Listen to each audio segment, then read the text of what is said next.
E eu queria compartilhar uma palavra com vocês, que é parte assim dessa preocupação, desse zelo que Deus tem gerado. E eu quero que você, de fato, possa receber isso na perspectiva de alguém que está aqui, não dizendo que desconfia de você, né? Mas se solidarizando com as suas limitações, né? Reconhecendo que nenhum de nós está acima de qualquer suspeita e que nós precisamos sempre de cuidado, né? Então, não vim apontar o dedo, não vim jogar pedra em ninguém, eu vim lembrar que você é gente, eu vim lembrar que você está no meio de uma batalha, eu vim lembrar você que às vezes nós esquecemos que existem determinadas armadilhas que dizem respeito não apenas à pressão externa que nós temos, mas a uma vulnerabilidade interna que ainda está dentro de nós. Eu quero mexer num assunto que eu particularmente não tenho visto assim o volume de ensino, de ministração, de correção que eu gostaria nessa área, né? Eu quero mexer num terreno um pouquinho delicado, que envolve a questão do orgulho. Eu queria que você abrisse sua Bíblia comigo, na primeira epístola de Timóteo, no capítulo 3, no versículo 6. Muitos anos atrás, eu não me lembro quando, eu tive uma oportunidade de falar aqui no conselho. Eu me lembro que na época eu mexi exatamente no mesmo assunto, não é a mesma mensagem, mas no mesmo assunto. Eu me lembro ainda que na época eu falei sobre as faces do orgulho, como ela tem caras e expressões diferentes. E eu não quero, de forma alguma, passar uma mensagem que os pastores de Ribeirão são orgulhosos e é que a gente vê. Eu só me lembrei disso enquanto Deus falava ao meu coração a respeito de um assunto que eu tenho falado bastante para o meu pessoal, para a nossa liderança. Compartilhei semana passada, agora, numa grande conferência de líderes, esse assunto. É aquele tipo de coisa que fica queimando no coração da gente e a gente não consegue desligar. Primeira carta de Paulo a Timóteo, capítulo 3, versículo 6. Nesse capítulo 3, nós temos uma instrução clara a respeito daqueles que almejam, desejam o ministério. Para se estar no ministério não basta apenas ter o desejo ou sentir-se vocacionado. Paulo mostra que tem que haver qualificações, elas precisam ser apresentadas. Depois, a pessoa tem que ser experimentada, provada, para somente então, em quarto e último lugar, ela ser estabelecida. Aqui ele está falando desse candidato ao episcopado, aquele que almeja ser bispo. Ele diz assim no versículo 6, não seja neófito, para não suceder que se ensoberbeça e incorra na condenação do diabo. Algumas coisas que eu acredito são importantes aqui. A primeira delas é que durante muito tempo eu achava que soberba era coisa de novo convertido. E que ele estava dizendo, então não coloque o novo convertido porque ele pode cometer este pecado, quase como que sugerindo que quem já tem muito tempo de fé, então não estaria suscetível a esse tipo de coisa. A verdade é que se espera de nós mais maturidade do que um novo convertido. Mas quando a Bíblia fala sobre cair na condenação do diabo, eu e você precisamos entender que o motivo dado na palavra de Deus para a queda de Satanás é justamente o orgulho. De onde Paulo tira a afirmação da condenação do diabo e de que alguém pode se orgulhar e cair nesse mesmo exemplo. É lógico que ele está pautando isso pelas Escrituras. Textos como Isaías 14, Ezequiel 28, que são as chamadas profecias de dupla referência, falam não só com o rei de Babilônia, não só com o príncipe de Tiro, mas falam também a respeito de Satanás. É evidente que Deus não falava só com esses governantes humanos, quando ele diz, tu estavas no Éden, jardim de Deus, chama ele de querubim da guarda, ungido, coisas que jamais se aplicariam, por exemplo, ao príncipe de Tiro. Então, baseado nessas informações, a Bíblia está apresentando para mim e para você que a queda, o que leva Satanás a incorrer em condenação e queda, a ser lançado fora, profanado do monte de Deus, foi o orgulho. E a Bíblia está dizendo que alguém que almeja o ministério precisa saber que ele pode, consciente ou inconscientemente, pegar o mesmo caminho, pegar o mesmo trilho, a mesma trajetória que Satanás. E o que me assusta é que, diferente de nós, quando a Bíblia fala de Satanás, é que ele era o sinete da perfeição. Perfeito eras nos seus caminhos. Se um camarada que era perfeito pôde incorrer nesse tipo de queda, a pergunta a ser feita é: e nós que não somos? Será que nós estamos assim tão acima de qualquer suspeita? Né? E eu comecei a perceber que, quando ele está falando que o novo na fé não poderia ser colocado de imediato, é porque ele tem ainda menos estrutura. Isso não significa que eu e você não corremos o risco. Eu quero pegar essa ideia da condenação do diabo, né, da área em que ele tropeçou, como uma advertência para o que eu e você também precisamos. Eu quero deixar claro que o que talvez a gente precise trabalhar aqui diga respeito muito mais à questão do coração, da motivação do coração. Porque o que define se uma coisa é certa ou errada não é nem sempre a coisa em si. É porque eu e você queremos aquilo. Alguns anos atrás, alguns anos é bondade, já pelo menos 18 anos atrás, eu acho que isso foi mais ou menos ali pelo ano 2000, começou a se falar muito na igreja brasileira, né? Isso pelo Brasil todo, sobre a importância de lutar pelos seus sonhos, restaurar os seus sonhos são parte de uma linguagem de fé, Deus usa isso, e eu concordo que é parte de uma linguagem que Deus usa e que a gente tem que trabalhar isso com as pessoas. Mas eu lembro de um dia onde, na reunião do nosso presbitério, que é a forma como nós chamamos os pastores de governo, nós começamos a conversar e questionar: mas todo sonho é de Deus?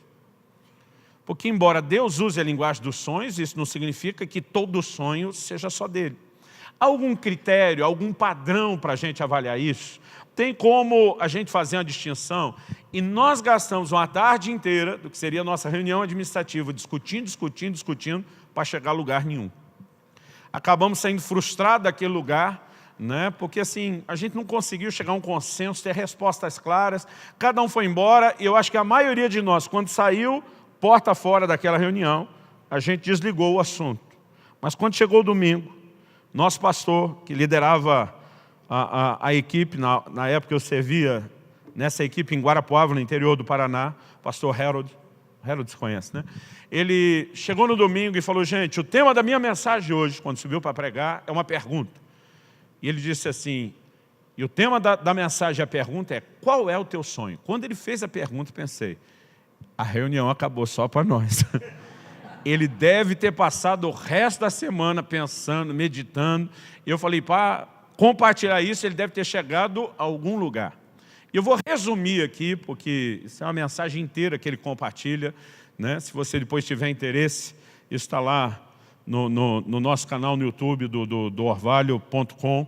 Ele pregou essa mensagem no Casadoc do ano retrasado, dezembro de 2016. Ele basicamente falava do sonho do copeiro e do padeiro de Faraó, que José interpreta. Ele começa dizendo: o sonho de um o promoveu, o sonho de outro o matou. Ele diz: é importante você saber qual é o seu sonho, porque o seu sonho pode te promover ou o seu sonho pode te matar.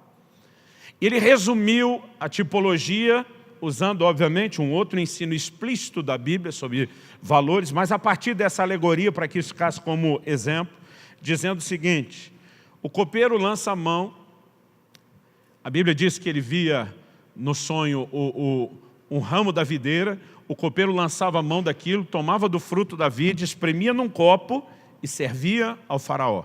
E o Harold resumiu a coisa mais ou menos da seguinte maneira: a videira é uma figura de Cristo, que diz: eu sou a videira verdadeira. Tudo aquilo que você toma de Cristo, não do que é seu, e não para si, mas para servir os outros, normalmente é o tipo de sonho.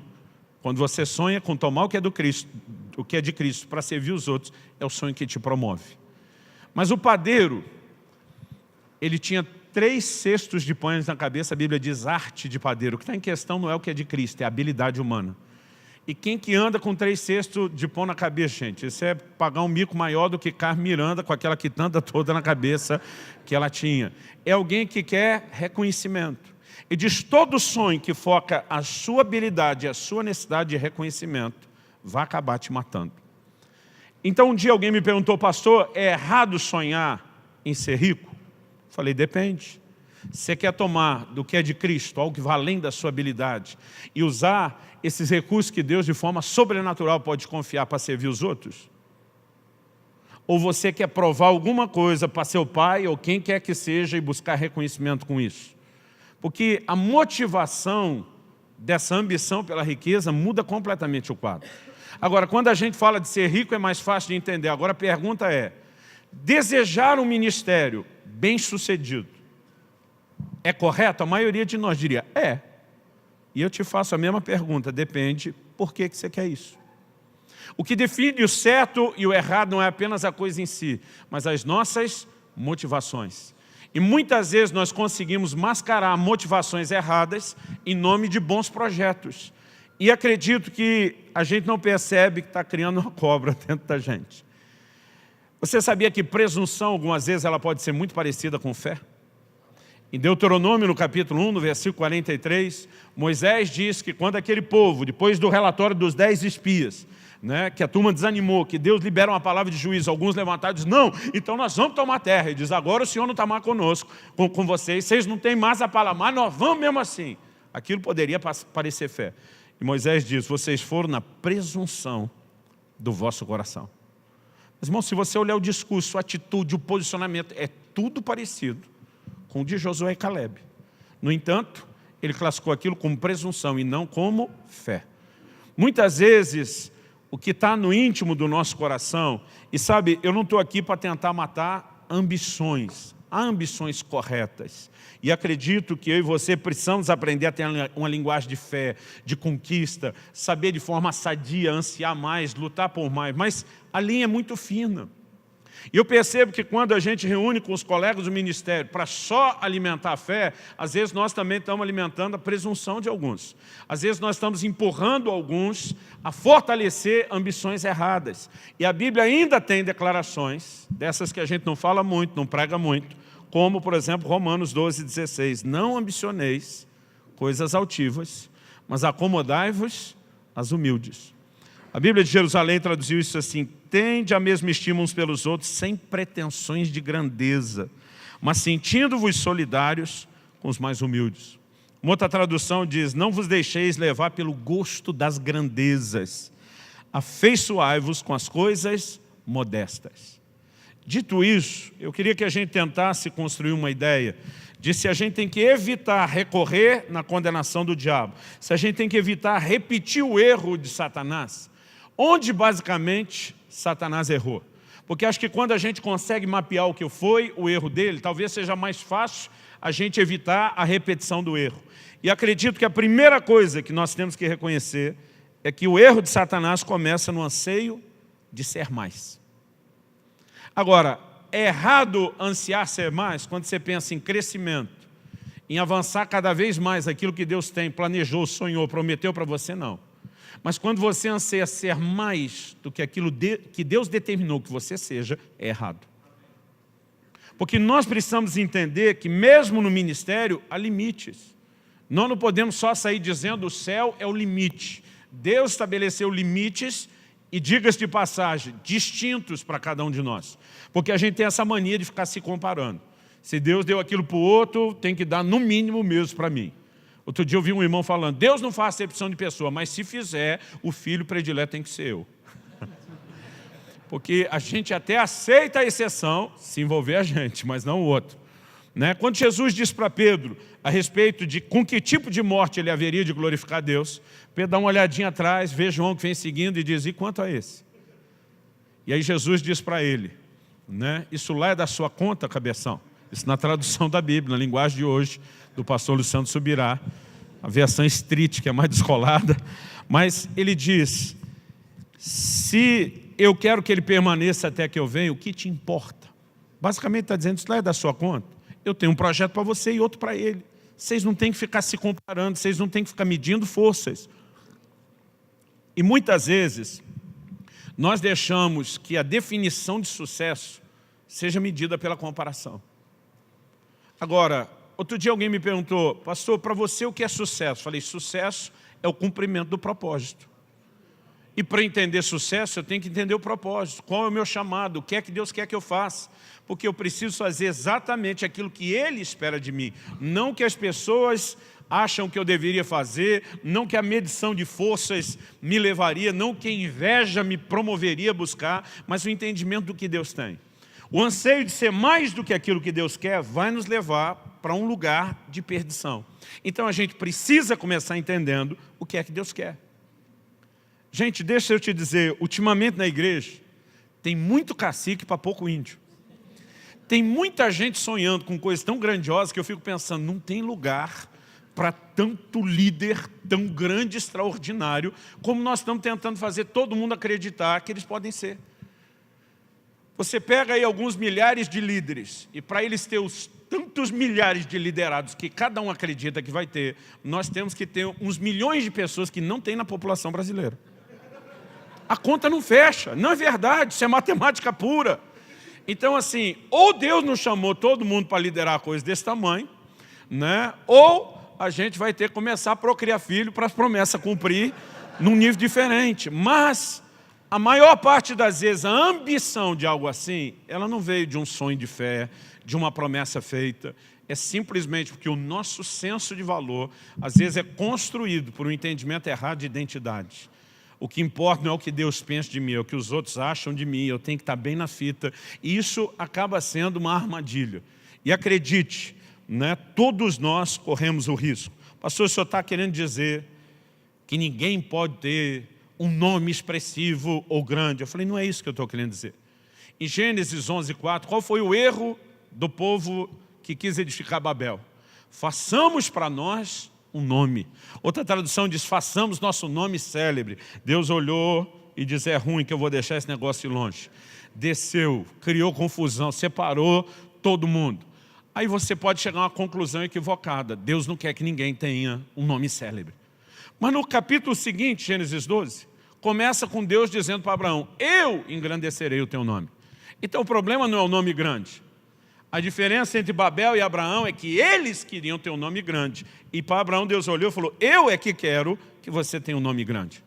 Então o problema não é ter um nome engrandecido. A questão é quem quer que esse nome seja engrandecido. É só a gente ou é Deus? Porque se for Ele, a gente não precisa nem lutar para isso acontecer.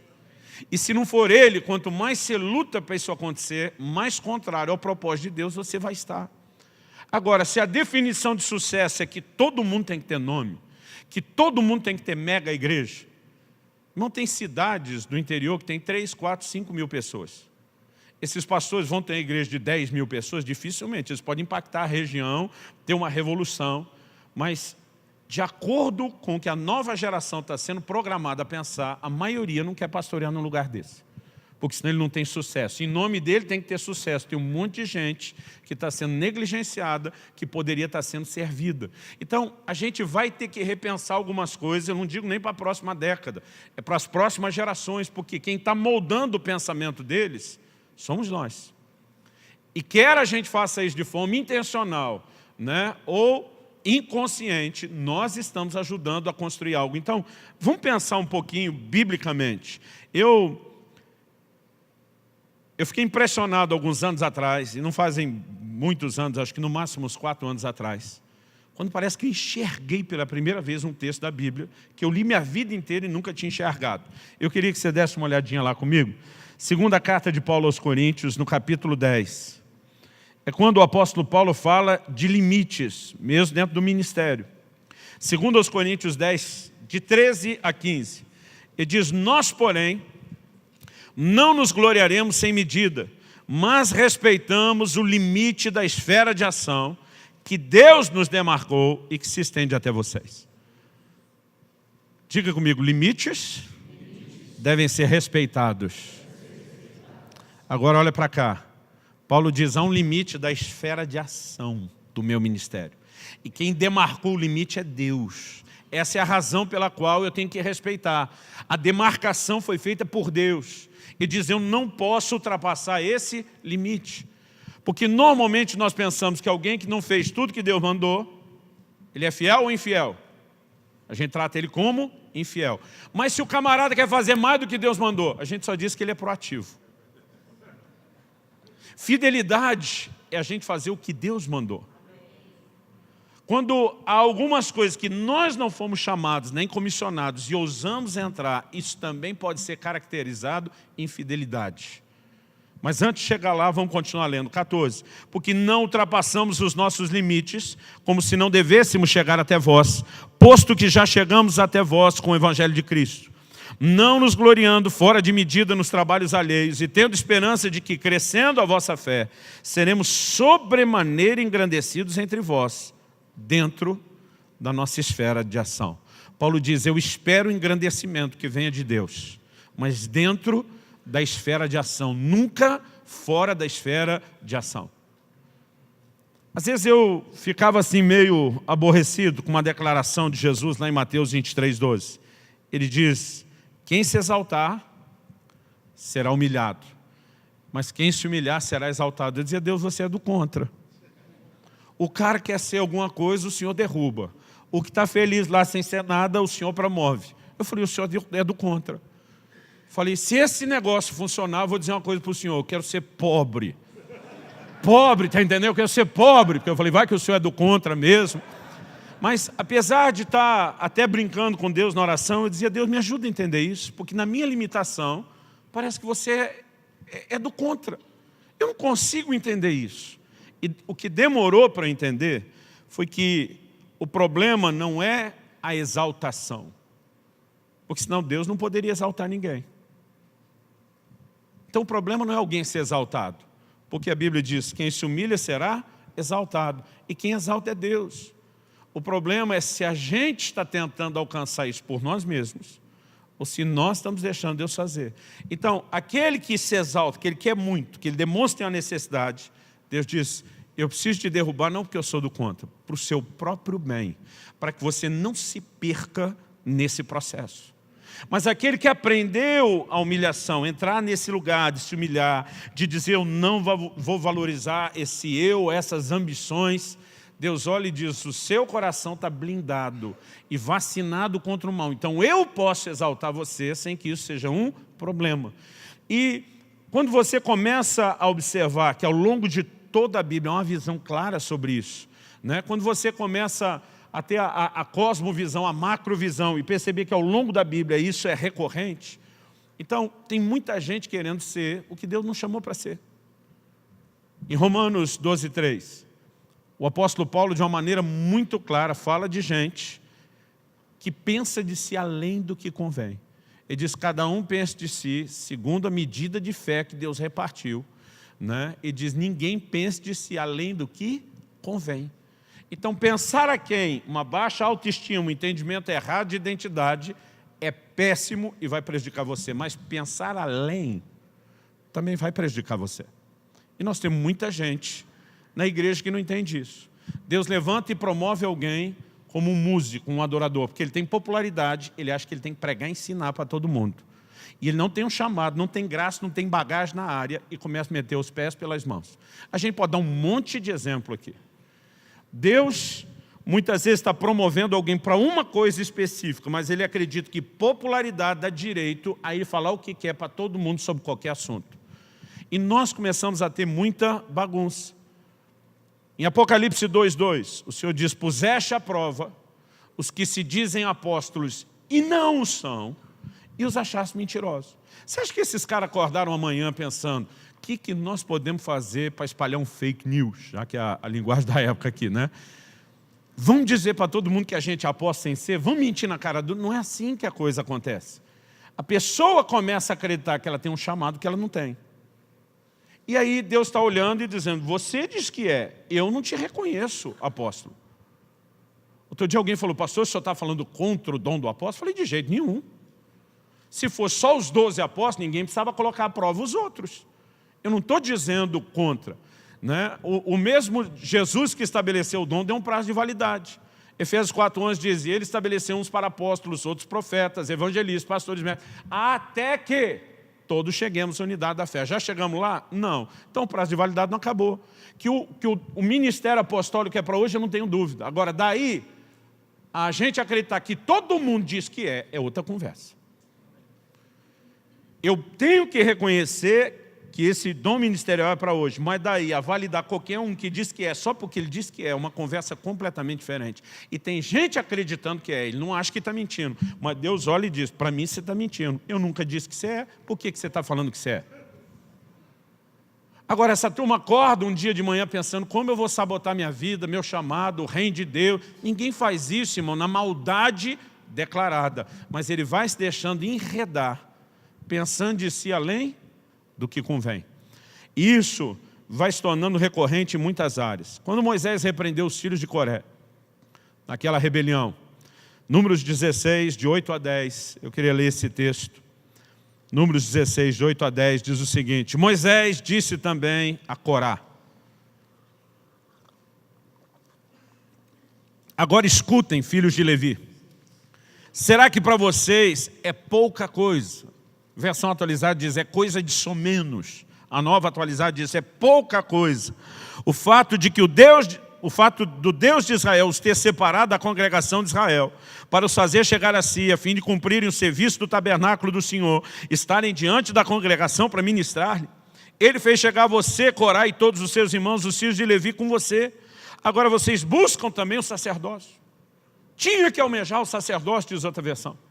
Você achou que era pouco ser um levita? E tem muita gente que ele fica pensando mais ou menos, né, numa escala hierárquica e diz, eu não posso estar embaixo quando tem um cargo maior. Agora a questão é, Deus te chamou para quê? Porque muitas vezes a ambição do cargo maior é algo meramente humano, é algo meramente natural, é fruto da nossa inveja e da nossa medição de força. E entrar nesse lugar, sem ter sido chamado por Deus, também é infidelidade. Como deliberadamente não fazer o que Ele mandou a gente fazer mais do que Ele nos chamou.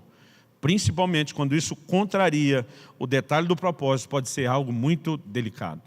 Isso me leva ao próximo passo lógico, que nós precisamos entender o nosso chamado. Como diz aquele versículo apócrifo, cada um no seu quadrado.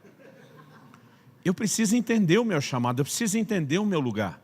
A Bíblia diz, falando de Satanás antes da queda, que ele era o sinete da perfeição, perfeito nos seus caminhos. Ele tem dons, ele tem virtudes, ele tem uma função extraordinária. Ninguém arrasta a terça parte das estrelas ou dos anjos do céu, sentar numa alta posição de liderança e de influência. Agora, não dá para ficar feliz com tudo isso que Deus deu. Tem que querer sentar no trono acima. Porque quem toda hora, irmão, está querendo a posição hierárquica de cima, daqui a pouco está concorrendo com a maior, que pertence só a Deus. E quando ele começa a querer ser semelhante ao Altíssimo, isso revela não só o anseio de ser mais do que o que Deus queria, mas a falta de entendimento de qual era o seu lugar. E eu e você precisamos entender que não tem nessa peça chamada igreja que nós estamos encenando aqui na terra, não tem papel de ator principal para todo mundo. A maioria de nós, se chegar a ser coadjuvante, tem que ficar feliz. Às vezes nós só somos figurantes. E a gente precisa pensar dessa forma e com alegria, não como algo que desmereça. Nós precisamos entender o lugar de cada um, o nosso, de gente estar próxima de nós. Dá uma olhadinha comigo no Evangelho de João, no capítulo 3, no versículo 22. Eu queria que a gente lesse esse episódio da vida de João Batista com uma ótica assim, um pouquinho contextualizada, tentando pensar na leitura de líderes da igreja de hoje em dia. João 3, 22. Depois disso, foi Jesus com seus discípulos para a terra da Judéia. Ali permaneceu com eles e batizava. Ora, João estava também batizando em Enom, perto de Salim, porque havia ali muitas águas. E para lá concorria o povo e era batizado, pois João ainda não tinha sido encarcerado. Ora, entre os discípulos de João e um judeu suscitou-se uma contenda com respeito à purificação. Foram ter com João e lhe disseram, mestre, aquele que estava contigo além do Jordão, do qual tens dado testemunho, está batizando e todos lhe saem ao encontro. Vamos parar para pensar no que é essa conversa. Um dos discípulos de João, depois da contenda com os judeus sobre purificação, ele vai para João. Mas na hora de vir a João, ele não traz a contenda da purificação. Ele vai para o assunto maior que foi desdobrando. A purificação envolvia o ritual de se lavar com águas. Com água, ele estava associando o batismo, não só um sinal de arrependimento, mas havia uma conexão clara no entendimento deles de um rito de purificação. Uma coisa levou a outra e ele chega reclamando e diz, sabe aquele cara que não era ninguém? Que quando apareceu, você apontou o dedo, você promoveu o cara. Quando todo mundo te ouvia e não sabia quem ele era, está batizando mais gente que o senhor. Todo mundo saiu ao seu encontro. Tipo, a moda agora é ser batizado por ele. Ó, vou falar mais, tem nego que foi batizado por você, está dando um repeteco lá. Só para dizer que foi batizado por ele. Irmão, você acha que essa conversa não tem nenhum fundo de ambição, de protesto e reclamação? Basicamente, ó, os caras estão bombando e nós estamos ficando para trás. Agora, qual era a ideia do ministério de João? Não era justamente ter promovido a chegada de Jesus? Mas, irmão, deixa eu te dizer, tem muita gente que não entende que muitas vezes Deus lhe permite brilhar temporariamente. Que Ele está numa função transitória. E não basta apenas a gente entender qual é o nosso chamado, nós precisamos entender alguns tempos e estações dentro do chamado. Você vai ver alguns músicos que de repente bombam, mas daqui a uns anos sumiram e eles não conseguem lidar com a ideia de ser gente comum e cair no anonimato depois. Pensa num negócio que destrói o ego do camarada. Mas nós precisamos criar todo um conceito que é bíblico e uma conversa, uma doutrina que nos vacine para essas coisas. Agora, quando eles chegam para João, eles encontram um cara resolvido. Olha o verso 27. Respondeu João, o homem não pode receber coisa alguma, se do céu não lhe for dada. Pensa, gente tapada, ele está falando mais ou menos assim para os discípulos dele, que esse cara não está bombando à toa. O homem não pode receber coisa alguma se do céu não lhe for dado. Você está arrebentando do jeito que vocês estão falando. Vamos parar para pensar que a chance que Deus está com ele não só está usando artifícios naturais, é muito grande. Primeiro ponto. Aí ele continua e diz o seguinte, vós mesmos sois testemunhas de que eu vos disse, eu não sou o Cristo. Ele falou, então agora vamos parar de falar dele, vamos voltar em mim. Eu disse para vocês desde o início, eu não sou o Cristo. Ele é. Vocês estão querendo que eu tenha o brilho, a projeção dele? Não. Nunca foi o que eu vendi para vocês. Vocês devem ter lido a minha mensagem com o ego machucado, ferido, com ambições escondidas dentro do coração de vocês e não perceberam que mesmo avisando, vocês estão esperando outra coisa.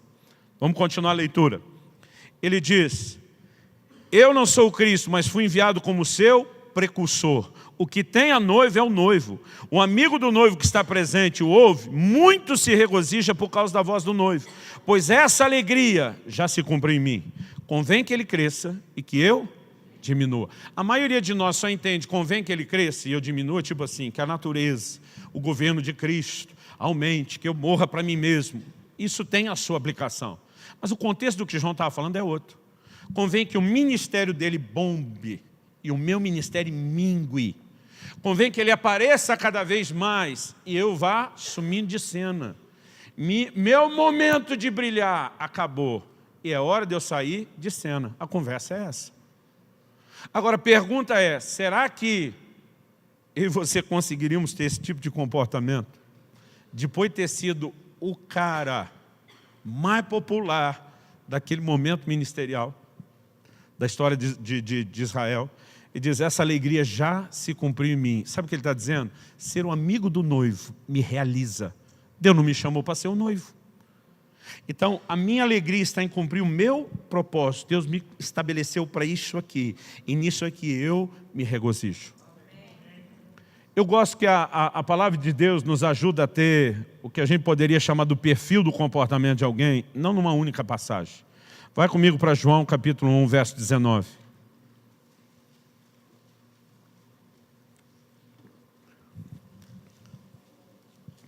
Esse foi o testemunho de João, quando os judeus lhe enviaram de Jerusalém sacerdotes e levitas para lhe perguntarem, quem és tu? Ele confessou e não negou, confessou, eu não sou o Cristo. Então lhe perguntaram, quem és, pois? És tu Elias? Ele disse, não sou. És tu o profeta? Respondeu, não. Disseram-lhe, pois, declara-nos quem és, para que demos resposta àqueles que nos enviaram. Que dizes a respeito de ti mesmo? Então ele respondeu, eu sou a voz do que clama no deserto. endireitai o caminho do Senhor, como disse o profeta Isaías. Deixa eu fazer uma pausa, deixa o texto aberto. Nós vivemos uma época onde a sede de título, de reconhecimento e de poder para dar carteirada está alta como nunca. Aí a turma chega, uma comissão vinda de Jerusalém, dos líderes da nação. Não eram pessoas quaisquer, os sacerdotes e levitas, era casta religiosa. Eu acho que a missão deles é, descobre se esse é o Cristo que nós estamos esperando. Aí ele chega e diz, e aí, se é o Cristo? Não. Então você é Elias? Também não. Então você é o profeta? Também não. O que você é? Nós precisamos saber o que você é. Eu só sou uma voz. A pergunta de, és tu Elias? Quando ele diz não, você acha que ele está sendo exageradamente honesto? Eu acho que não. Jesus relacionou o cumprimento da profecia da volta de Elias com o ministério de João Batista. Mas a pergunta não é, você vem no espírito de Elias? Você é o cumprimento de uma promessa? Todo o questionamento deles era, você é o cara? Nós podemos dizer que você é o cara, mesmo que não seja esse, em algum outro nível? Não. Então o que você é? Só uma voz. Eu não preciso de título, eu não preciso de nenhum nível de reconhecimento. Minha missão é ser uma voz. Eu só preciso ser uma voz. Eu não preciso de mais nada além disso. Irmão, nós precisamos ter cuidado com algumas coisas. Um dia desse estava ministrando no conselho de pastores. Aquele dia deu certo, o que eu não consegui fazer hoje. Dei livro de presente para todo mundo. Aí, no final, alguns irmãos vieram pedir, dá para fazer uma dedicatória? Falei, claro. Né? Comecei a assinar alguns livros. Aí eu lembro que eu peguei da mão de um, falei, qual que é o seu nome? Pastor fulano de tal. Eu ainda brinquei com ele, eu tenho um lado meio gaiato. Falei, mas esse pastor está no RG junto aí? Eu vi que ele fechou a cara, não gostou de eu ter falado. Esse é melhor ficar quieto do que levar esse negócio adiante ou tentar consertar. Mas fiz a dedicatória e entreguei. Quando entreguei, ele abriu, olhou e falou, você está me desrespeitando. Falei, por quê? Falei, porque você não colocou pastor antes do meu nome. Falei, mas veja o lado bom, estou desrespeitando nós dois, porque a hora que eu assinei, não botei pastor no meu também. Eu falei, ó, desrespeito do mesmo nível, daí para cá, de cá para... Eu não esperava, porque eu falei esse negócio sem pensar, e eu não acho que eu fiz certo. Na real, eu acho que eu errei, que eu falei na frente dos outros. Mas a turma em volta começou, toma! O cara ficou tão envergonhado da torcida contrária que ele foi saindo.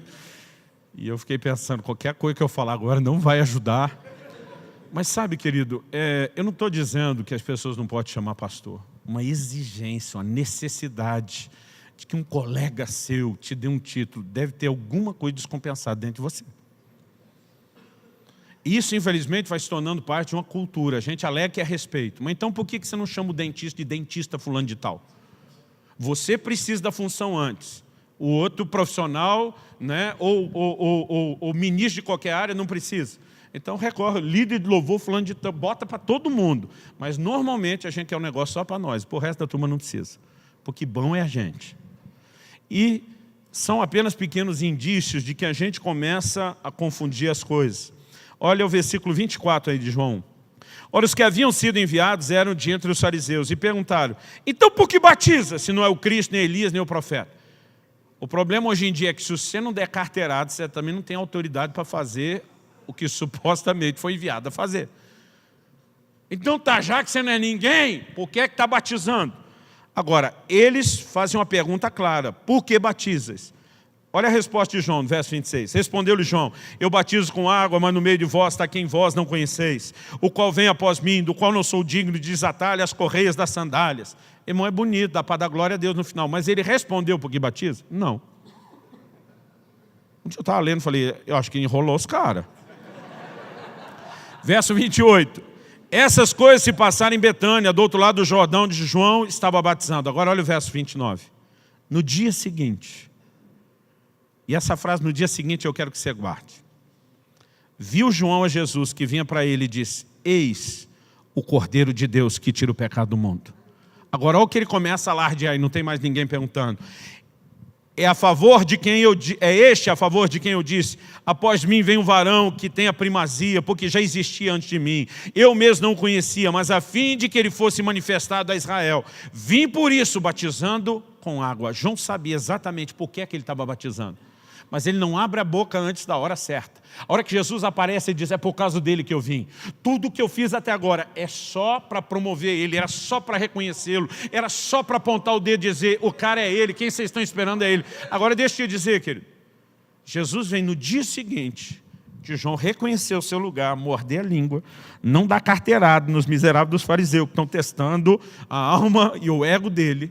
E eu quero te dizer, na minha e na sua vida sempre haverá um dia seguinte, de quando nós entendemos o nosso lugar, de quando a gente decide não jogar o jogo dessa pressão de todo mundo, de você ter que dar alguma carteirada para justificar o que você faz. Há um momento onde o Senhor vai aparecer e se manifestar de uma forma diferente na nossa vida. Quem está entendendo, diga amém. Eu acredito que a gente tem muita coisa a aprender com muita gente na Bíblia. Coisas boas a serem imitadas e coisas ruins a serem evitadas. Você já parou para se colocar no lugar de Jonatas, filho de Saul? Você é o herdeiro do trono. Ele é seu por direito. Jonatas não tem o perfil de um camarada passivo.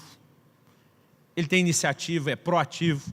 Ele sai tomar a guarnição dos filisteus sem o pai mandar. Ele está toda hora tomando a dianteira. Quando, sem ter ouvido a ordem, Saul comeu o mel e precisava morrer, o povo se posiciona do lado dele e diz, não, você não vai fazer isso, né? Com Jonatas não. É quase um clamor do povo dizendo, você é o líder que não queria perder, ele não. Pensa num cara, irmão, que tinha tudo, desde iniciativa, o perfil de liderança, o reconhecimento do povo. Só que agora ele conhece um cara que tem uma palavra profética, que o que é dele por direito, Deus transferiu para o outro, que é Davi. E ele faz uma aliança. E diz, você vai governar e eu contigo serei o segundo. Sabe o que ele está dizendo? Não é que eu não tenho o gosto da coisa, não. Tanto que depois de você não tem para ninguém. Eu não vou concorrer porque Deus te confiou o que eu achava que era meu. Então, com isso aí eu não concorro, mas eu vou ser o cara que mais vai te apoiar, que mais vai lutar do seu lado, que mais vai se posicionar. Irmão, nós precisamos entender que há transições. Eu assumi a igreja de Guarapuava antes do Hero do meu pastor ir para lá. Mas quando ele chegou, irmão, não tive dúvida. Eu peguei aquele negócio e falei, ó, você tem algo que eu não tenho, tem uma direção, tem um chamado, tem experiência, tem autoridade, tem maturidade, toma. Eu vou ficar defendendo território, cheguei antes, vire meu assistente agora. Né? A gente não pode ser maluco de pensar essas coisas. O que Jonatas está fazendo é impressionante, porque não adianta você querer ser maior do que aquilo que Deus te chamou para ser. Não adianta você tentar defender algo que Deus disse, isso não é seu, isso é do outro. E no nosso ministério essas coisas podem acontecer. Quem é o grande líder da igreja de Jerusalém no início? Pedro. Ninguém questiona isso. Mas não passa muito tempo e quem está dando as cartas? Tiago, irmão do Senhor, que não era nem dos 12 apóstolos do Cordeiro. E Pedro parecia bater continência para o Tiago. E Paulo coloca Tiago junto com Pedro e João entre as colunas da igreja. Em algum momento parece ter alguma transição. E nós não podemos, de forma alguma, lutar contra o plano e o propósito de Deus. Contra as estações do nosso chamado. Por favor, diga amém. Amém. Agora, às vezes, em nome de estamos edificando o reino de Deus, a gente está edificando é o nosso. A pergunta é, você está disposto a dar uma vida, sacrificar para construir algo que você disse, não é o seu império, é o reino de Deus. Mas se Deus pedir, vira as costas para tudo e vá para outro lugar, você larga tudo sem titubear? Filipe chega em Samaria, irmão. Ninguém foi pregar lá. Os judeus não queriam nem conversa com o samaritano. Filipe vai, abre o campo novo, ganha a cidade inteira. Quando o negócio está bombando, Jerusalém manda Pedro e João. E Filipe, ó, perdeu todo o brilho dos holofotes que ele tinha. Aí diz, Deus, qual que é o seu plano, o seu propósito? Vaza, Filipe, seu tempo aí já deu. Você ofereceu o que tinha que dar, eu tenho um negócio diferente para você. Bom, se teve avivamento nessa cidade, acho que Deus vai me levar para um avivamento no estado, um novo nível. O que é, Deus? Não, você vai para um estado que está deserto, não tem ninguém. E depois nessa estado ele descobre que passou um, para ele não perder o tempo dele. Você acha que isso é uma promoção ministerial? Se você olhar só o momento, não. A tradição diz que aquele um espalhou o evangelho numa nação, na Etiópia. E Filipe é parte disso. Meus irmãos, todos nós somos pequenas engrenagens de algo que é muito maior do que o nosso próprio sonho. Mas a gente pode se confundir. E acredite, a maioria de nós faz algumas dessas coisas inconscientemente. A gente não tem a leitura do que está fazendo. Você lembra da visão do sonho de Nabucodonosor que Daniel interpretou, daquela grande estátua com 4 tipos de metais. Aí Daniel diz para o rei Nabucodonosor, você é a cabeça de ouro, mas tinha o peito e os braços de prata, depois o ventre de bronze, as pernas de ferro. Ele diz, depois de ti, que é a cabeça de ouro, veio um reino inferior ao teu. Então cada mudança de metal era uma mudança de reino. A estátua inteira representava os impérios mundiais. Nunca ninguém antes de Babilônia dominou o mundo todo. E Deus estava dizendo, eu vou deixar essa brincadeira de governar o mundo durar 4 reinos. Aí eu boto fim nessa brincadeira. A pedra que destrói a estátua é uma figura do Messias que viria. E essa pedra depois cresce e torna a montanha que enche toda a terra. Deus está dizendo, quando eu acabar com essa brincadeira de vocês governar o mundo, o único reino que vai dominar a terra toda é o meu. Então Deus está anunciando a chegada do reino. E Ele mostra Nabucodonosor com um papel transitório, aceitável no plano. Como é que começa o capítulo 3? O capítulo 3 diz que Nabucodonosor mandou construir uma estátua inteira, toda de ouro. O que você acha que ele está falando? É ruim que eu sou só a cabeça e você substituído por outro. Eu sou estátua, eu vim para ficar, daqui ninguém me tira, ninguém mexe comigo. Agora, o que acontece com alguém que se mete deliberadamente contra o plano e o propósito de Deus? Vai acabar pastando que nem animal depois, até que se humilhe e reconheça. Aí vocês perguntam por que é que tem uns ministros que acabam, no final da vida, pastando. Foi a melhor analogia. Alimentando-se de uma dieta extremamente vegetariana. Teria ficado melhor. Mas sabe, muitas vezes nós estamos lutando contra o plano de Deus para defender só o que, sem que a gente perceba, é o nosso próprio reino. João fala na terceira epístola de um tal de Diótrefes, que eu tomei a liberdade de apelidar de Idiótrefes. João falou, ele não nos recebe. Gente, fala sério. Quem é o maluco que diz o apóstolo João não prega na minha igreja? O cara era o discípulo amado, um dos 12 apóstolos do Cordeiro. Eu fico imaginando, irmão, eu estaria disposto a pagar qualquer coisa para ter 5 minutos de prosa com o João, quanto mais recebê-lo para ministrar na igreja. Eu fico lembrando de João dizendo, se fosse escrito todos os milagres que Jesus realizou, eu penso, rapaz, o que esse camarada podia contar para nós, que nós nem tomamos conhecimento. No mínimo eu ia querer uma conversa com ele para saber os podres de Pedro. No mínimo. Quem que não recebe um cara como João? Você imagina um seminário de escatologia? João contando as visões da ilha de Patmos. Mas o idiota dizia, aqui João não prega. E João dá o motivo, ele diz, só ele quer ter a primazia. Só ele pode estar debaixo dos holofotes. Qualquer pessoa que aparentemente vá ofuscá-lo, ele corta fora. Tem muito ministro assim, que não dá espaço e lugar para a gente que Deus chamou. Vê que começa a crescer, faz que nem Saul, pega uma lança e vão matar esse cara chamado, porque ninguém pode brilhar mais do que eu. E a gente tem destruído muita coisa no reino de Deus pela falta de percepção. Eu me lembro, eu era ainda um adolescente, eu estava um dia lendo Apocalipse 4. Abra comigo lá, eu esqueci de perguntar quanto tempo eu podia falar. Apocalipse 4, até a gente chegar numa decisão, eu vou falando então. Apocalipse 4:4.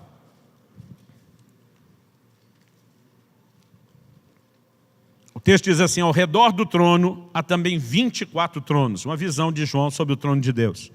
Assentado neles 24 anciãos vestidos de branco, em cujas cabeças estão coroas de ouro. Gente, eu me lembro do dia, eu adolescente lendo isso, falei, peraí, tem outros tronos, além do trono de Deus? Tem uns troninhos menor. Eu pensei, com o trono de Deus não dá para se meter. O diabo tentou isso e lascou. Mas será que esses outros 24, será que tem alguma vaga aí? Sério, irmão, eu me vi pensando nisso. Será que já está definido o que João viu? É um fato passado, os 24 estão sentados, já resolvido? Ou é algo que ainda vai acontecer? E tem uma... Gente, eu me empolguei.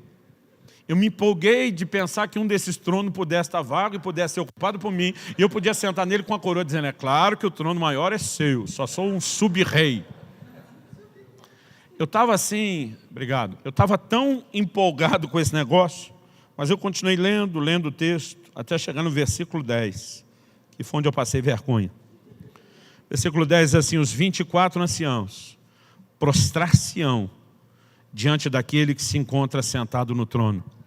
Adorarão o que vive pelos séculos dos séculos e depositarão as suas coroas diante do trono, proclamando: Tu és digno, Senhor e Deus nosso, de receber a glória, a honra e o poder, porque todas as coisas Tu criaste, sim, por causa da Tua vontade vieram existir e foram criadas. Naquele momento o Espírito Santo falou para mim: você só é digno de sentar num trono e ter uma coroa quando você entende que a qualquer momento você desce dele para colocar a cara e a coroa no chão, reconhecendo a grandeza de quem de fato se assenta no trono. Sabe, irmãos, acredito que Deus tem para nós alguns lugares de honra. A gente não precisa se medir uns com os outros para definir honra. Mas acredito que Deus tem isso para nós, que algum momento do ministério, que é um lugar de honra onde Ele quer nos colocar. E esse trono, essa coroa, para mim fala disso. Mas Ele está dizendo, nem esse lugar de honra pode ser algo ao qual você se apegue. No momento que você lembrar que tem alguém mais que de fato se assenta no trono, você desce correndo dali, bota sua cara e a sua coroa no chão, se prostra diante de mim. Se nós tivermos esse coração correto de rendição, de humildade, né, de dizer, eu posso ter um certo nível de, entre aspas, reinado, sem nunca deixar de ser um súdito dele. Esse coração correto, ele vai nos poupar e com certeza é aquilo que Deus precisa para poder nos promover. Para terminar, eu acredito que muitas vezes o que nós estamos buscando pode denunciar o que está no nosso coração e talvez nos ajude a avaliar o que está dentro de nós. Então eu quero fazer uma última pergunta. Reputação diante de quem você quer? O que é mais importante? Em Mateus 6,1, Jesus fala dos fariseus que eles queriam ser vistos pelos homens. E aí ele diz, guardai-vos de fazerem as coisas só para ser vistos pelos homens. É errado orar? Não. É errado jejuar? Claro que não. É errado dar esmola? Claro que não. Mas fazer isso só para ser visto pelos homens é. Porque, de novo, o que define o certo e o errado não é só o que a gente faz. É por que a gente faz. Então, eu consigo, de fato, fazer o bem e uma mão não tomar conhecimento do que a outra faz. E fazer isso assim mesmo na surdina, no anonimato. Só porque eu quero ter a reputação diante de Deus, ou eu preciso ter a reputação construída diante dos outros e o aplauso de todo mundo. Jesus disse, se você fechar a sua porta e falar com o seu pai em secreto no seu quarto, o teu pai que te vê em secreto vai te recompensar. Você queria ser visto por ele, ele já te viu, ele vai te honrar. Agora ele disse, você precisa ser visto pelos homens, você já recebeu sua recompensa. O que Deus está dizendo? Pronto, já foi visto. Não vai ter mais nada além disso.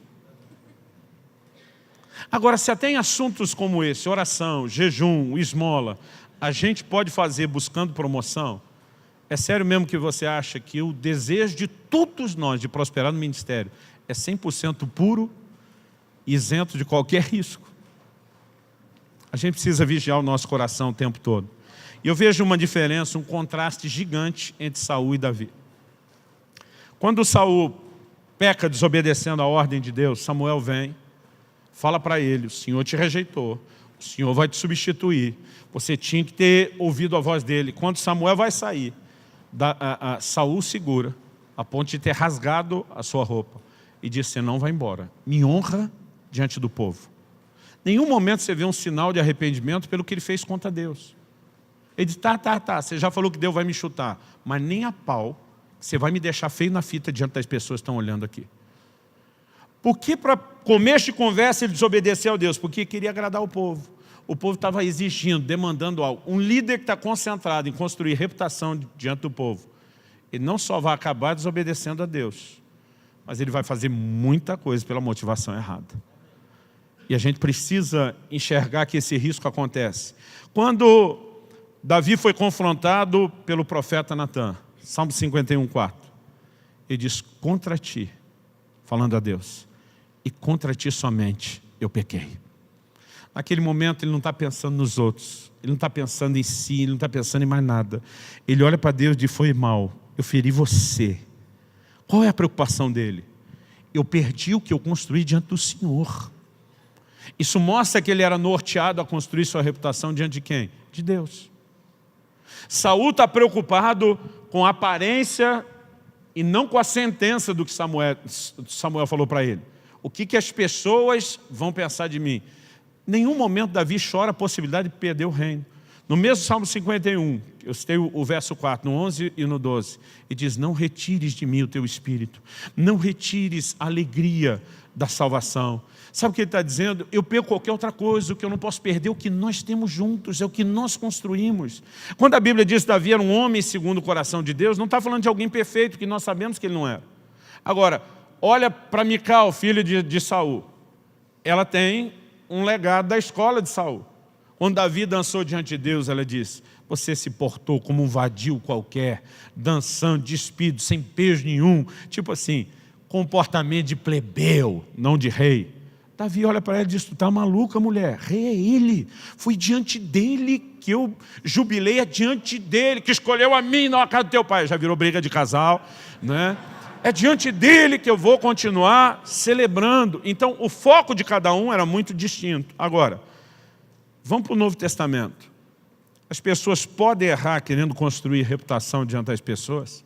Nós temos muitos exemplos. Ananias, para mim, é um deles. O Senhor mandou ele dar uma oferta. Ele reteve uma pequena parte. Irmão, se fosse só avareza, ele não devia ter dado nada ou dado muito pouco. A questão é como eu consigo não dar tudo, mas ao mesmo tempo parecer muito generoso.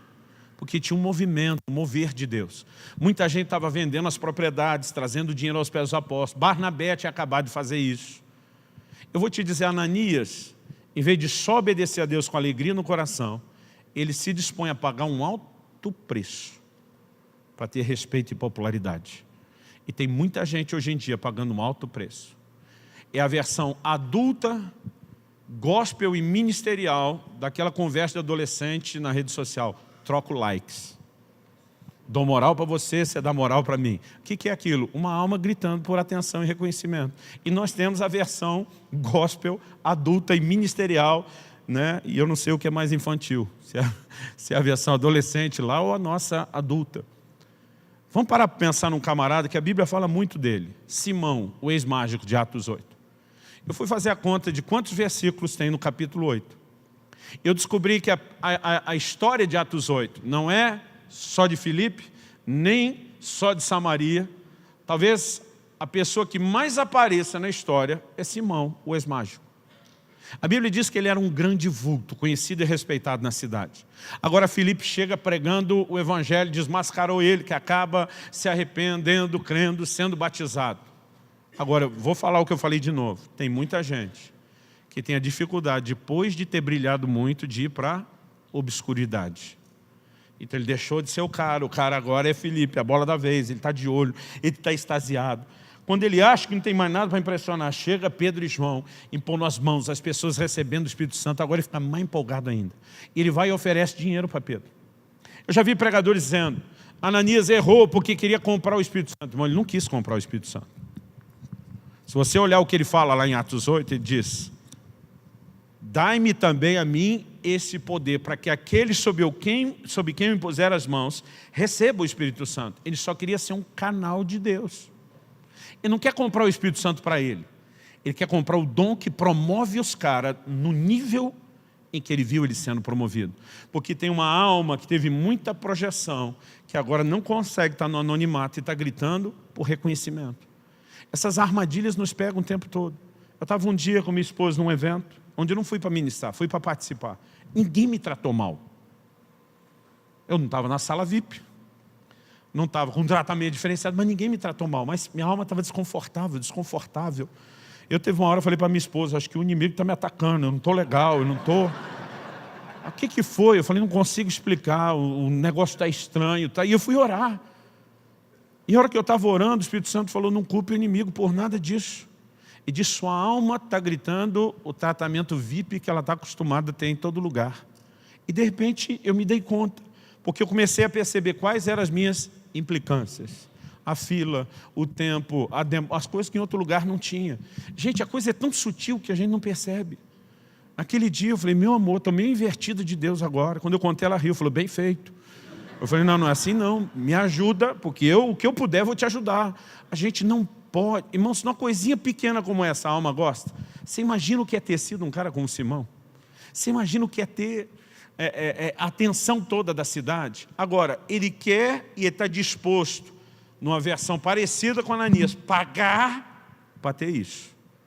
Porque reputação, e mesmo diante das pessoas, às vezes vale mais para nós do que nós estamos conseguindo mensurar ou perceber. Nessa hora Pedro olha para ele e diz, vá tua prata contigo a perdição. Pois julgaste adquirir com dinheiro o dom de Deus. E diz, eu vejo que você está em fel de amargura, em laço de iniquidade. Isso significa que se eu e você estivermos doidos para comprar popularidade, a gente não pode estar no mesmo fel de amargura e no mesmo laço de iniquidade.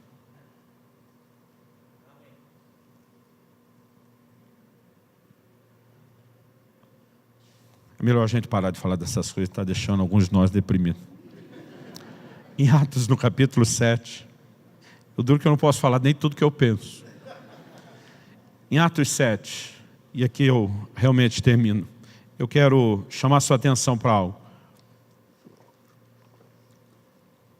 Estevão prega com ousadia, enfrenta os judeus, a oposição. Hoje em dia, a maioria de nós não acharia que enquanto você está pregando e o auditório está rilhando os dentes de raiva contra você, que a gente estaria fazendo sucesso. A maioria de nós ia pensar, é melhor rever essa mensagem. Ele segue determinado, fazendo o que Deus lhe mandou. Mas daqui a pouco, o Espírito Santo, do qual ele está cheio, abre os olhos dele. E ele vê os céus abertos. Ele vê Deus sentado no trono. E ele vê Jesus em pé, à direita de Deus. Isso acontece imediatamente antes dele ser apedrejado. E o Senhor está preparando. O Senhor está dizendo, ei, aguenta aí, que você vai vir para cá. Isso tudo é parte de uma preparação. Mas sabe o que me chama a atenção? É um detalhe dessa visão. O tempo todo você vai ver a Bíblia falando de Jesus sentado à direita de Deus. Sentado, o tempo todo. Esse é o único lugar que a Bíblia fala de Jesus em pé. Só que a gente tem que pensar nisso com um elemento cultural. Quando Jetro, o sogro de Moisés, vai aconselhá-lo, ele diz, ei, não vai funcionar esse negócio. Você passa o dia sentado e o povo de pé? Por que Moisés está sentado e o povo de pé? Porque todo mundo que tinha uma posição de autoridade, os tronos dos reis, não era para o momento que ele estava no palácio ninguém via, era para as audiências públicas. Ele sentava a mostrar, quem tem autoridade aqui sou eu, e você fica aí de pé. É assim que funcionava. O tempo todo, a pessoa na posição de autoridade está sentada. Por que Jesus, que é o Senhor, e a pessoa de autoridade, está de pé? Aqui nós temos uma mensagem, na minha opinião, não vou colocar isso como doutrina, vou colocar como minha opinião, extraordinária. Eu particularmente entendo que Jesus está dizendo, Estevão, para alguém como você, que não está nem aí com a popularidade, quis fazer minha vontade até o fim, a custo de sua vida, para alguém como você, eu me levanto do trono para receber. Irmão, no final o que conta não é se as pessoas estavam de pé ou te aplaudiram. No final o que conta é o sorriso dele, é o reconhecimento dele. É ele podendo olhar nos seus olhos e dizer, servo bom e fiel. Entra no gozo do teu Senhor, você fez o que eu esperava de você. E nós precisamos viver uma vida em função dessa reputação diante de Deus. Então a questão não é o que as pessoas vão pensar de mim, ou de você ou de nós. A questão é o que o Senhor está pensando de nós. E se Ele me permitiu por um tempo brilhar, ainda que minha alma tenha gostado disso, mas Ele está dizendo, agora não é mais tempo disso, é hora de obscuridade. Nós precisamos saber dizer, Senhor, muito obrigado pela oportunidade de ter sido útil daquele jeito. E com certeza a oportunidade de ser útil de uma outra forma e de uma outra maneira agora que te honre. Agora, muitas vezes nós precisamos dessa alternância de posição, não é só pela dinâmica do reino e de todo mundo, mas às vezes Deus precisa tratar conosco e nos guardar. Paulo diz em 2 Coríntios 12, 7, por causa da grandeza das minhas revelações, me foi dado um espinho na carne a fim de que eu não me ensoberbecesse. Um gigante na fé como Paulo, um camarada para quem Jesus aparece incontáveis vezes, está dizendo que ele poderia se achar no meio do processo. E eu e você não. Nós estamos acima de qualquer suspeito. Na verdade, nós somos tão vulneráveis quanto, ou um pouquinho mais. A diferença entre Paulo e a gente é que ele enxergava o risco. E às vezes nós não estamos acreditando que ele existe. E por que é importante enxergar o risco? Para que a gente se guarde, para que a gente se proteja. Nós temos dois exemplos muito distintos. A Bíblia fala que Satanás quis se engrandecer e acabou sendo humilhado. Mas a Bíblia fala de Jesus, que se humilhou e foi engrandecido. E eu acho que não tem jeito melhor da gente terminar essa conversa do que lá em Filipenses 2. Então vamos ler esse último texto junto. Filipenses, capítulo 2, a partir do versículo 5 até 11. Tende em vós o mesmo sentimento que houve também em Cristo Jesus. Deixa eu só fazer uma pausa. O erro de Satanás, a gente evita repetir. O exemplo de Satanás, Deus diz, não vai nessa onda. Mas o exemplo de Jesus, Deus está dizendo, imite. Tenha em você o mesmo sentimento. Não só faça o que ele fez, seja movido pelo que o moveu. Tenha de vós o mesmo sentimento que houve também em Cristo Jesus, pois ele, subsistindo em forma de Deus, não julgou como usurpação ser igual a Deus. Antes a si mesmo se esvaziou, assumindo a forma de servo, tornando-se em semelhança de homens e reconhecido em figura humana. A si mesmo se humilhou, tornando-se obediente até a morte, morte de cruz.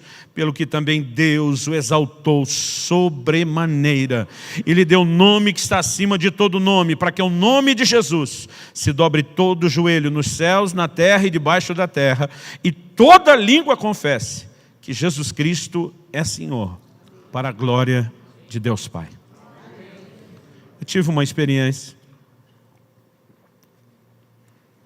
eu não gosto de falar muito isso em público, mas alguns momentos que eu fico até constrangido, mas eu sinto de Deus, isso é importante falar. Estava conversando com o Danilo hoje, eu tive uma experiência recente, faz um mês e pouquinho que eu fiz isso. Deus me impeliu a um jejum que eu nunca tinha feito. E no final desse jejum, que foi um jejum bem prolongado, eu comecei a questionar algumas coisas. Por exemplo, eu sou alguém que tem um temperamento colérico. Mas durante os 40 dias aí que foi o tempo do meu jejum, eu não fiquei nervoso nenhuma vez. Só que eu convivi com as mesmas pessoas que me tiram do sério. Mas não fiquei nervoso. Eu falei para o Danilo, eu estou em choque. Porque a culpa sempre foi do temperamento. Mas por que durante o jejum o temperamento não tinha a mesma força? Eu falei, isso são coisas que me fizeram pensar. Alguém me perguntou, pastor, qual a experiência mais extraordinária o senhor teve nesse jejum? Eu falei, olha, não foi, diferente de outros menores que eu fiz, um tempo marcado por muitas experiências tão espetaculares. Mas a que mais me chamou a atenção, falei para ele. E a gente começou a conversa e não terminou. Foi o dia da entrega. Quando chegou o último dia, ele falou, o senhor só pensava em comer? Eu falei, não, chega uma hora, o corpo já não pensa na comida. Eu falei, eu tive um surto no último dia, uma crise nas últimas horas, que foi chegando o momento que eu ia entregar. Ele falou, é mesmo? O senhor teve um surto do quê? Se não era de fome, era um surto psicótico. Eu falei, não, tive um surto de gratidão. E eu falei, estou chamando de surto porque eu estava descontrolado. Eu chorava, eu me emocionava. Era uma capacidade de entender as coisas como eu nunca entendi antes, de que eu não sou nada e ninguém. Não era apenas um reconhecimento da graça de Deus e que eu só posso fazer alguma coisa por reino por causa dele. Era um entendimento de algo muito maior. Eu conseguia enxergar o peso e a importância da minha família, do suporte deles como nunca antes. Eu conseguia olhar para a minha equipe ministerial e dizer, eu não teria feito absolutamente. Mas não era lembrar só dos pastores, estão ombro a ombro. Cada voluntário da igreja era uma capacidade de enxergar. Você nunca fez nada disso sozinho. Era a capacidade de olhar na história e ver gente, ver pessoas que Deus usou em momentos distintos para me preparar para tudo aquilo que eu estou vivendo hoje.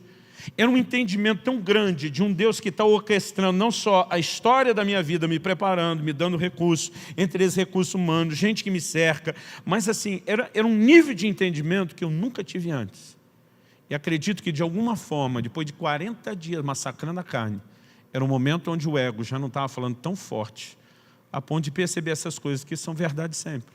Elas não se tornaram verdadeiras no dia de eu entregar o jejum. Parece que naquele dia eu estava um pouco mais despojado do meu ego, a ponto de conseguir enxergar e entender. Aquilo foi tão forte. Eu falei, Deus, o orgulho é mesmo como diz o ditado, é que nem mau hálito. Quem tem não percebe, é quem está perto da gente, porque a gente não enxerga. E foi depois desse dia do final do jejum que o Espírito Santo falou, eu quero que você volte a falar principalmente aos pastores e líderes, que tomem cuidado com essa questão do orgulho. é muito fácil. O Senhor diz, não no começo, mas depois de um certo nível de conquistas, vocês começar a acreditar que merecem estar onde estão só por causa de vocês. E sabe, eu vou repetir o que eu falei antes, eu não vim aqui te apontar o dedo, e eu garanto para você, diante de Deus, que eu não sou melhor do que ninguém aqui. Mas eu gostaria de, como alguém que é tão falho, humano e sujeito ao erro como você, lhe advertir, não cesse de vigiar, não cesse de tomar cuidado. Nós podemos incorrer na condenação do diabo. Isso que ele era perfeito, eu e você fomos criados imperfeitos. Nós precisamos viver num lugar todo dia de dependência da graça de Deus. Paulo diz, eu trabalhei mais do que todos os apóstolos. Ele diz, não eu, a graça de Deus comigo. Por quê? Se por um lado a graça sozinho não vai fazer tudo, e a gente tem que cooperar com ela. Por outro lado, a gente sozinho, sem ela, também não vai chegar a lugar nenhum. E esse entendimento, eu dou o melhor de mim para cooperar com o Senhor, é importante. Mas eu nunca teria feito nada sem a graça de Deus. É outra combinação importante. Eu acho que isso nos ajuda a manter o nosso coração vacinado. O que Deus colocou no meu coração para repartir com vocês era isso. Eu queria que a gente tivesse um momento de oração, pedindo que Deus nos dê graça e nos ajude a estar nesse lugar de humilhação contínua diante dEle. A humilhação, para mim, não é a gente se depreciar. Tem gente que confunde humildade com mediocridade, né? Para mim são coisas distintas. Eu acho que foi C.S. Lewis que disse, né? Humildade não é pensar menos de si, é pensar menos em si. Se eu chegasse aqui falando para vocês, gente, Deus me ensinou tanto ser humilde que eu quero que vocês me imitem, vocês iam me achar humilde? Claro que não. Porque na nossa cabeça, quem é humilde não pode nem falar que é. Agora, Jesus não falou isso? Aprendei de mim que sou manso e humilde. Então, se o nosso conceito é que humildade não pode dizer isso, Jesus se perdeu no processo. Porque nós temos conceitos equivocados sobre a questão da humildade. Jesus nunca se apresentou como fraco. Primeiro sermão dele, o Espírito do Senhor está sobre mim, porque me ungiu. Eu digo para todos os meus discípulos, a turma que eu treino, se você for levantar no púlpito e antes de pregar, ficar se justificando que você não podia estar lá, desça e dá a vez para o outro. Porque se você está tão inapto para estar lá e não merecia estar lá mesmo, nem suba. Tem que ter alguma coisa que não é só o seu mérito, mas que você reconheça. Então não é para você estar lá se depreciando. Agora, sabe de uma coisa? Jesus dizia, eu só falo o que eu ouço meu pai falar. Eu só faço o que eu vejo meu pai fazer. Então, ele não se diminuía, ele não pensava menos de si. Mas ele saía de centro, eu sou um canal dele, eu reproduzo o que é dele, eu tomo daquilo que é dele e entrego. E esse equilíbrio a gente pode conseguir viver num lugar de humildade, sem nenhuma crise de identidade. Eu gostaria que nós orássemos e pedíssemos que Deus nos ajude, nos dê graça, para viver nesse lugar, não apenas hoje, não apenas nos próximos anos, mas que essa possa ser a marca da nossa vida e que a gente não fique metido a besta no meio do caminho e não se perca no meio do processo. Em nome de Jesus, amém? Vamos ficar em pé para parecer que está acabando?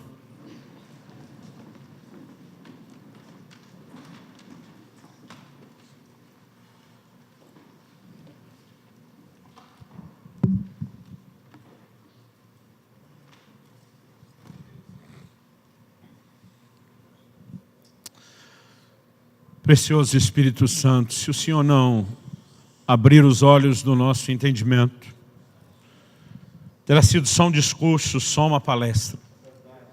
E nós precisamos de mais do que isso. Só o Senhor pode nos ajudar a entender e perceber não apenas a necessidade dessa advertência, mas principalmente a necessidade de vermos o nosso potencial de erro, mas ao mesmo tempo, de diante do Senhor, nos permitimos ser tratados e trabalhados. Pai, nós não queremos correr atrás de ambições meramente humanas. Não queremos estar naquela classificação do livro de Eclesiastes, de que o empenho de cada um provém da inveja que ele tem do seu próximo.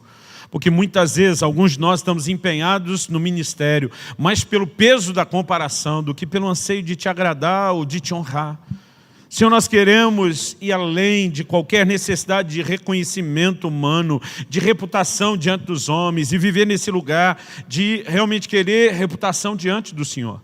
de não ansiar ser mais do que aquilo que o Senhor nos chamou a ser, mas com fidelidade, com alegria e com sentimento de honra, cumprir aquilo que o Senhor nos entregou e nos designou para que nós fizéssemos.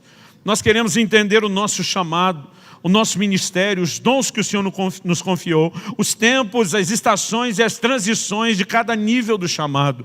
E queremos, em obediência, em sensibilidade contínua ao Teu Espírito, nos mover dentro do Teu trilho, com o coração correto, que sabe Te dar honra, que com a mesma capacidade que consegue se assentar num trono e receber uma coroa de honra que o Senhor nos dá, sabe imediatamente descer dele para colocar o rosto no chão e reconhecer que só o Senhor é digno de glória.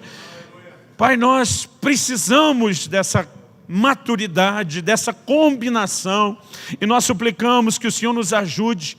Não vamos chegar a esse lugar da noite para o dia, mas nós queremos crescer dia após dia, debaixo, ó Deus, da liderança do Teu Espírito, da manifestação da Tua graça, do entendimento da Tua palavra, cooperando contigo.